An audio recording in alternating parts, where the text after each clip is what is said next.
Januari 2018, aku terima pekerjaan Tuhan Yang Maha Kuasa pada akhir zaman. Aku langsung ditugasi jadi penyanyi untuk video musik lagu pujian. Awalnya banyak saudara-saudari yang bilang nyanyianku bagus. Dan mereka mengenaliku kemanapun aku pergi. Melihat itu, aku sangat senang dalam hatiku. Beberapa bulan kemudian, aku jadi pemimpin gereja. Pekerjaan Injil perlu ditindaklanjuti dan pendatang baru disirami. Untuk menangani masalah jemaat baru dengan lebih baik, aku sering menonton film Injil untuk memahami kebenaran pekerjaan Tuhan. Dan tiap kali mereka punya gagasan atau masalah yang tidak dipahami, aku mampu bersekutu dengan mereka dan menyelesaikannya. Aku juga selalu mengadakan pertemuan besar. Saudara-saudariku sering memujiku karena kualitasku bagus. Aku senang sekali diakui oleh saudara-saudariku.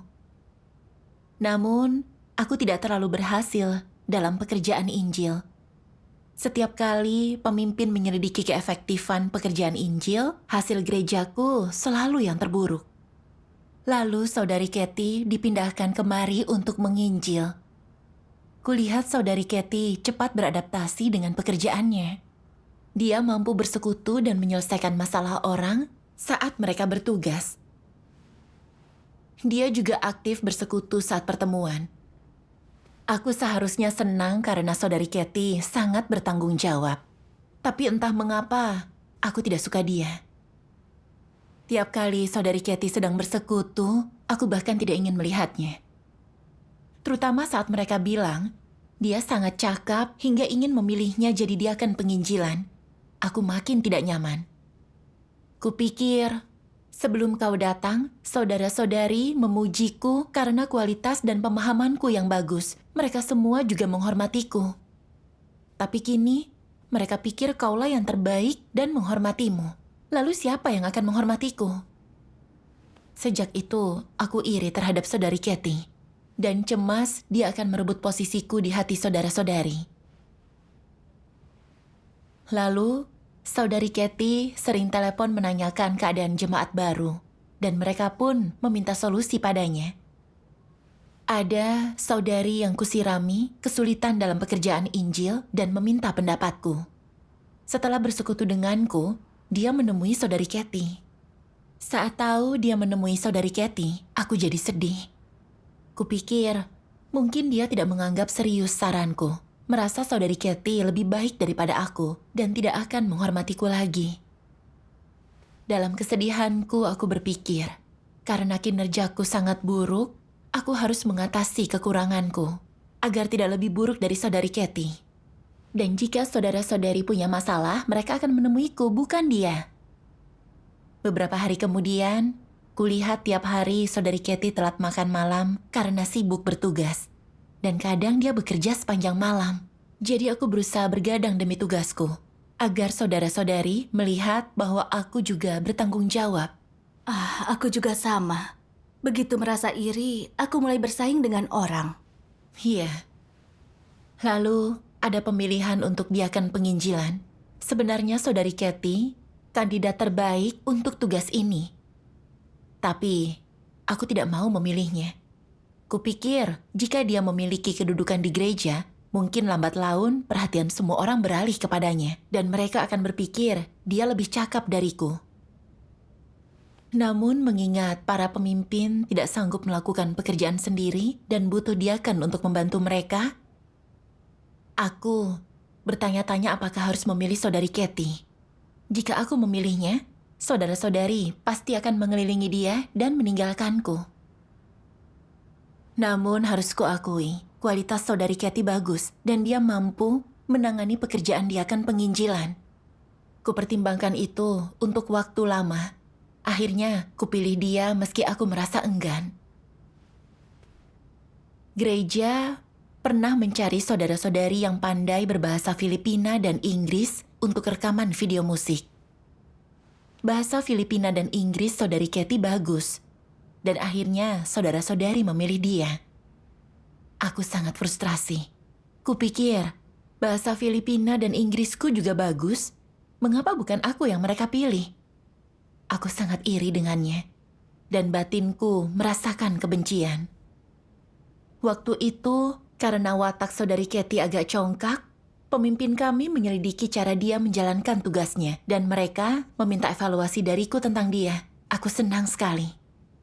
Aku ingin lebih menonjolkan kelemahannya, agar pemimpin memberi dia tugas yang lain dan aku tidak perlu di dekatnya lagi. Namun, aku tahu pemikiran itu keliru dan aku harus memperlakukannya dengan benar. Iya. Pemimpin juga bersekutu dengan kami. Walau watak saudari Katie rusak, dia harus diperlakukan secara adil sesuai prinsip. Namun batinku ingin agar dia pergi. Jadi aku tidak perlu cemas bila saudara-saudari menghormatinya. Kupikir, sebelum kau datang, saudara-saudari mendatangiku untuk mencari jawaban. Namun setelah kau datang, mereka selalu mencarimu, bukan aku.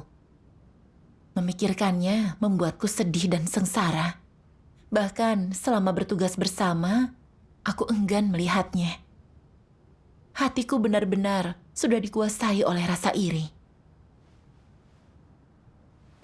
Setelah itu, aku sangat tertekan saat menjalankan pekerjaan gereja. Aku menemui masalah, tapi aku tidak merasakan kehendak Tuhan dan tidak tahu cara menyelesaikannya. Bagiku itu sangat melelahkan. Aku tidak mampu merasakan bimbingan Roh Kudus, dan aku tidak berhasil dalam tugasku. Aku sama sekali tidak sadar bahwa keadaan negatifku telah memengaruhi tugasku. Sampai aku lihat firman Tuhan yang Maha Kuasa ini di pertemuan.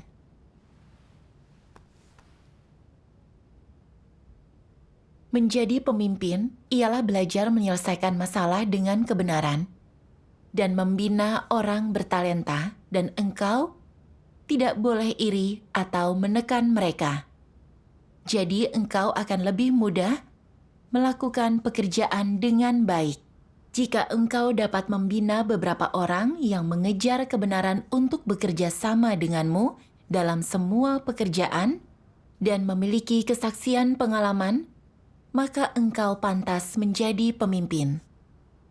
Jika engkau mampu bertindak sesuai prinsip dalam segala hal, engkau setia.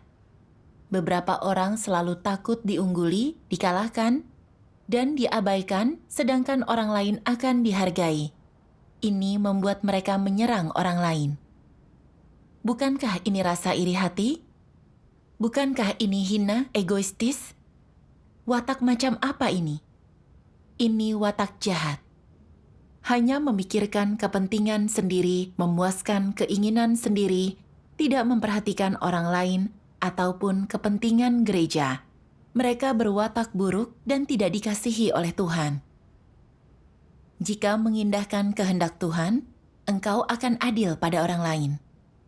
Jika engkau menyarankan orang baik dan membinanya sampai dia mampu menambahkan satu orang berbakat, akan lebih memudahkan pekerjaanmu. Lalu engkau akan setia dalam menjalankan tugas.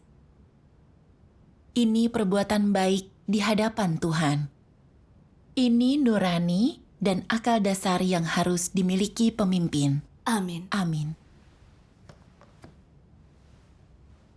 Setelah baca firman ini, aku sadar telah menjalankan tugas untuk reputasi dan dihormati orang lain.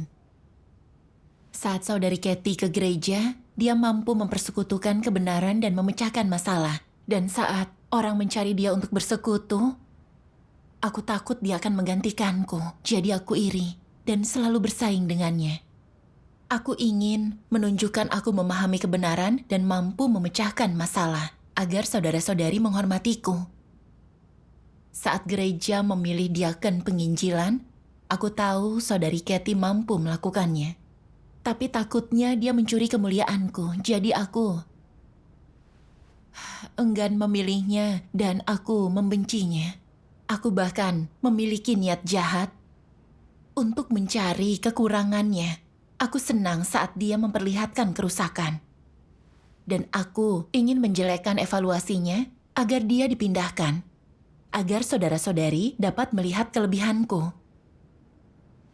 Lewat penyingkapan firman, aku baru sadar telah iri dengan kemampuannya, tidak suka bila dia lebih baik dariku, dan itu adalah watak yang jahat. Benar. Di luar aku tampak aktif menjalankan tugas, tapi hatiku tidak memikirkan pekerjaan gereja. Saudari Kathy membantu pekerjaan gereja dan membuat pekerjaan Injil lebih efektif.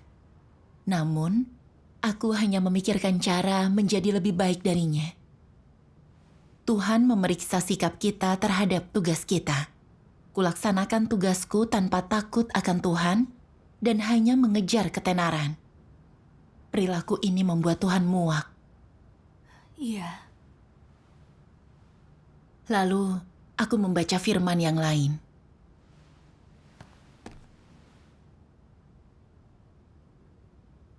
Gagasan pengetahuan, niat pribadi, dan keinginan yang memenuhi pikiranmu tetap tak berubah wujud.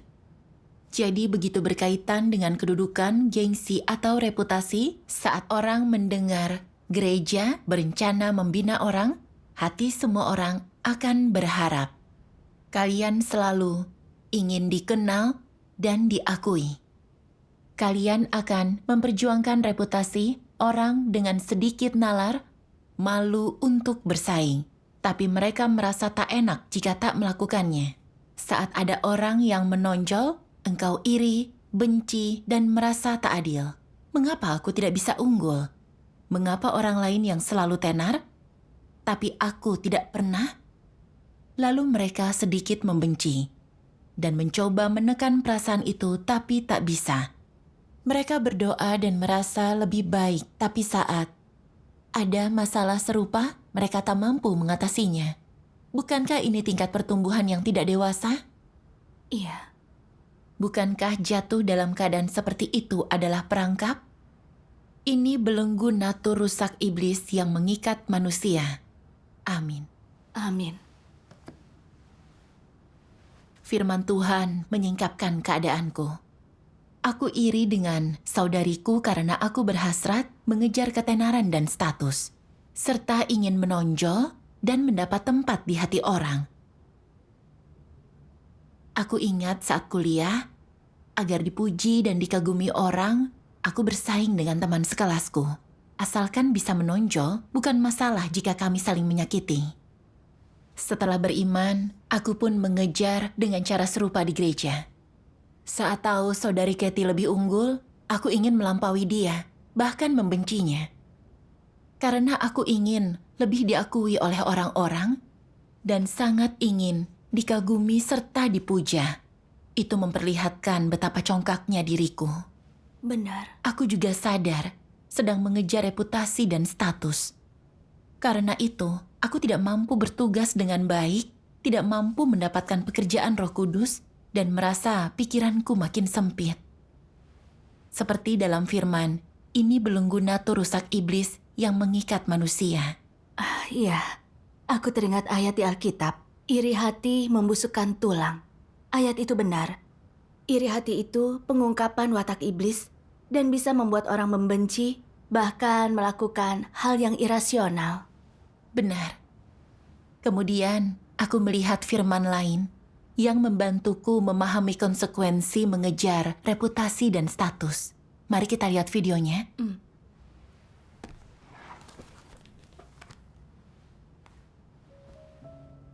Tuhan Yang Maha Kuasa berfirman, beberapa orang percaya kepada Tuhan tetapi tidak mengejar kebenaran.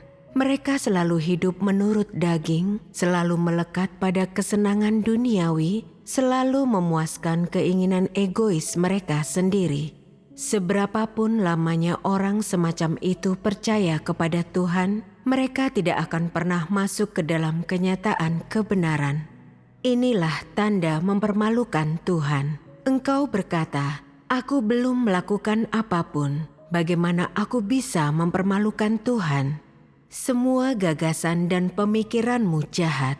Dalam niat, tujuan, dan motif di balik tindakanmu, dan dalam akibat dari apa yang telah kau lakukan. Dalam segala hal engkau memuaskan iblis, menjadi bahan tertawaannya, dan membiarkannya mendapatkan sesuatu pada dirimu. Engkau sama sekali tidak memiliki kesaksian yang seharusnya kau miliki sebagai seorang Kristen. Engkau adalah orang yang menjadi milik iblis. Engkau mempermalukan nama Tuhan dalam segala hal dan tidak memiliki kesaksian yang tulus. Apakah Tuhan akan mengingat hal-hal yang telah kau lakukan? Pada akhirnya, kesimpulan apa yang akan Tuhan ambil tentang tindakanmu dan tugas yang kau lakukan? Bukankah harus ada sesuatu yang timbul dari situ, semacam pernyataan? Dalam Alkitab, Tuhan Yesus berkata, "Banyak orang akan berkata kepadaku pada hari itu, 'Tuhan, Tuhan, bukankah kami bernubuat atas namamu, dan atas namamu telah mengusir setan, dan atas namamu melakukan banyak pekerjaan luar biasa?' Dan kemudian aku akan menyatakan kepada mereka, 'Aku tidak pernah mengenal engkau semua. Pergilah dariku, engkau semua yang melakukan kejahatan.'" Mengapa Tuhan Yesus mengatakan ini? Mengapa mereka yang menyembuhkan orang sakit dan mengusir setan atas nama Tuhan, yang melakukan perjalanan untuk berkhotbah atas nama Tuhan, menjadi pelaku kejahatan? Siapa pelaku kejahatan ini? Apakah mereka orang yang tidak percaya kepada Tuhan? Tidak. Mereka adalah orang-orang yang percaya kepada Tuhan, tetapi tidak menerapkan kebenaran. Mereka semua percaya kepada Tuhan dan mengikut Tuhan. Mereka juga menyerahkan segalanya bagi Tuhan, mengorbankan diri mereka bagi Tuhan, dan melaksanakan tugas mereka. Namun, dalam melaksanakan tugasnya, mereka tidak memiliki pengabdian dan kesaksian, dan bertindak sesuka hati serta menjadi pelaku kejahatan, di mana itulah sebabnya Tuhan Yesus berfirman, "Pergilah dariku, engkau semua yang melakukan kejahatan." Amin. Setelah membaca bagian firman ini, aku merasa dihakimi dan merasa malu. Aku sadar bahwa gagasan, niat, dan motivasiku sama sekali tidak memuaskan Tuhan. Semua itu hanya agar aku dikagumi orang. Saat melihat saudara-saudari lebih memperhatikan saudari Kathy, aku merasa iri, kompetitif, ingin mengungguli dia, dan bahkan berharap dia akan dipindahkan.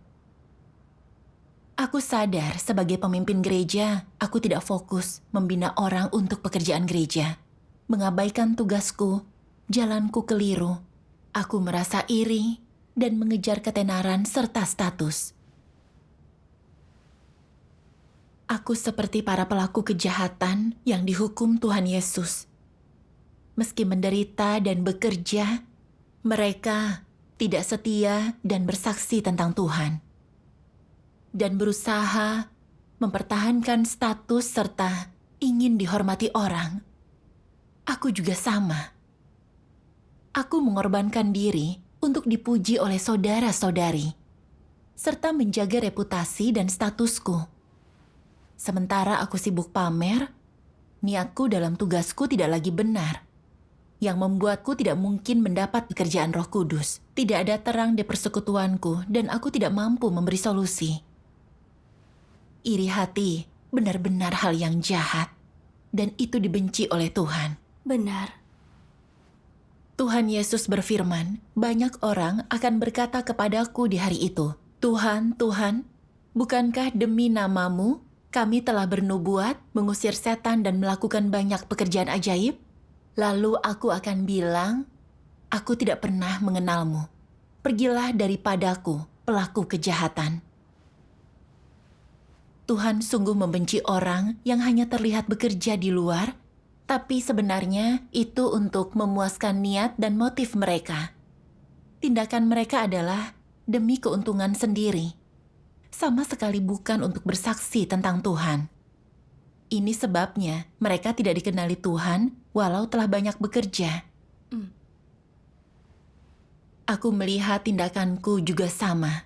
Aku tampak menjalankan tugas, tapi tidak mengejar kebenaran atau merenungkan diri sendiri. Dan tidak belajar dari kelebihan rekanku.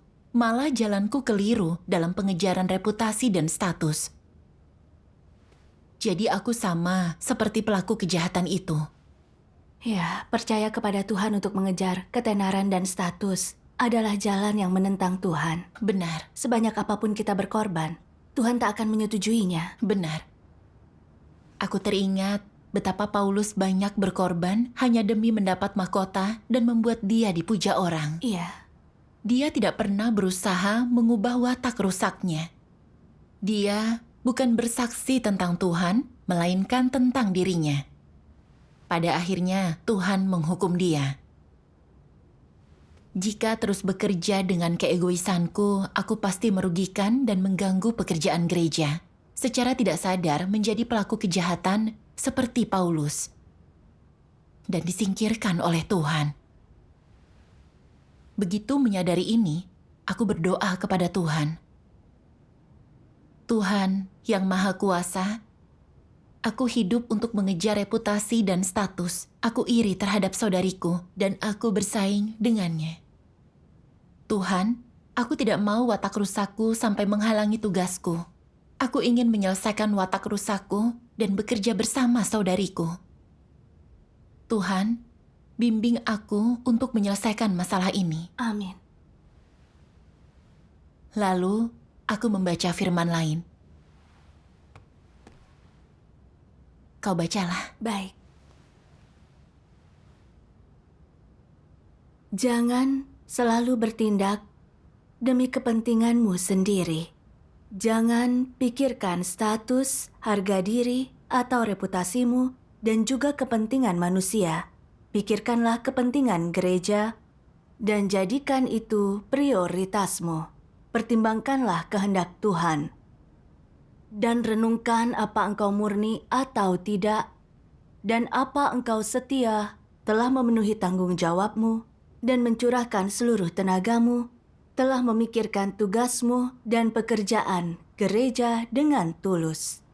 Engkau harus memikirkan itu. Pahami semua itu agar kau bisa menjalankan tugas dengan mudah.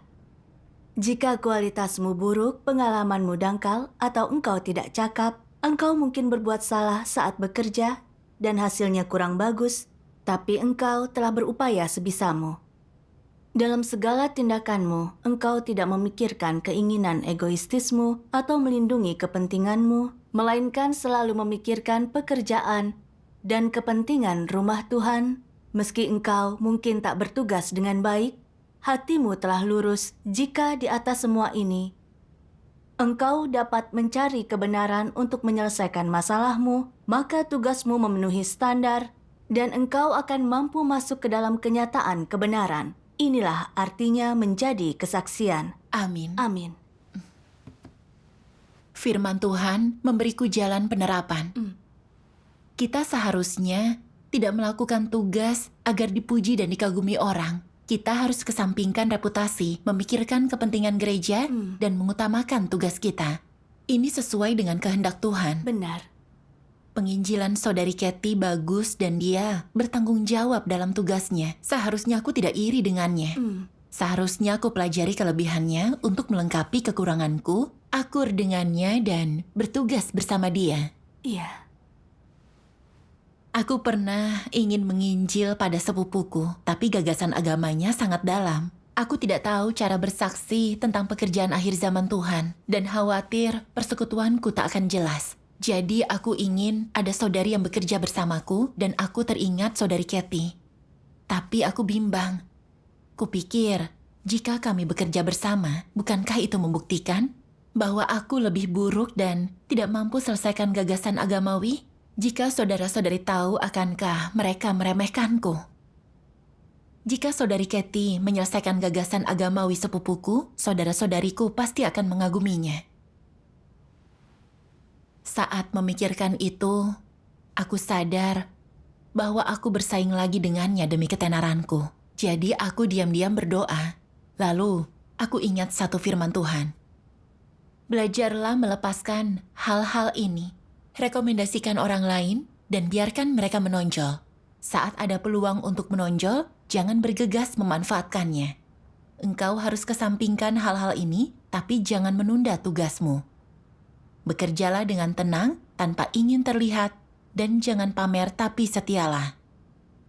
Makin engkau melepaskan status dan kepentinganmu, kedamaian dan terang dalam hatimu akan makin bertambah, dan keadaanmu akan membaik. Makin engkau bersaing, makin gelaplah keadaanmu. Jika engkau tidak percaya, coba saja dan lihatlah. Amin. Firman Tuhan mencerahkanku. Aku harus menurunkan harga diri dan bekerja bersama Dia. Menerapkan ini akan membantu tugasku.